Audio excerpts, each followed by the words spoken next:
গ্রামের নাম ছিল ফুলপুর। সেখানেই থাকতো লম্বু, এক দুষ্টু ছেলে।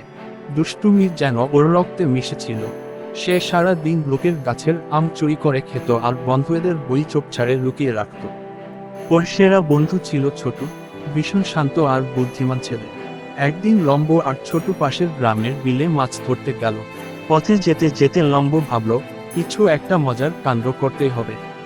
তাই সে ছোটুর মাছ ধরার বাক্সে গোপনে একটা ব্যাঙ ঢুকিয়ে দিল। ছোটু কিছু বুঝতে পারেনি, কিন্তু যখন সে মাছ ধরতে গিয়ে বাক্স খুলল, তখনই লাফিয়ে বেরিয়ে এলো ব্যাঙ। ছোটু ভয় চিৎকার করে লাফিয়ে উঠল, আর লম্বু হেসে কুটি কুটি।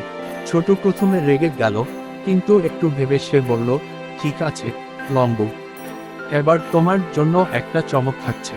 পরের দিন সকালে লম্বু তার জুতো পরতে গিয়ে অনুভব করলো ভেতরে কিছু একটা নরম জিনিস। সে চিৎকার করে জুতো খুলে ফেলল। ভেতরে ছিল এক গাদা কলার খোসা। ছোটু হাসতে হাসতে বলল, এবার বুঝলে কেমন লাগে? লম্বু লজ্জায় মাথা চুলকালো, তারপর হেসে ফেলল। আচ্ছা ঠিক আছে, এবার আর দুষ্টুমি করব না, অন্তত তোমার সঙ্গে। এভাবেই দুষ্টুমি আর বন্ধুত্বের খুনসুটির মাঝে তাদের দিন কেটে যেত, কিন্তু একে অপরের প্রতি ভালোবাসা কখনো কমাতো না। শিক্ষা: ছোটখাটো ব্যাপার নিয়ে বন্ধুত্ব নষ্ট কর।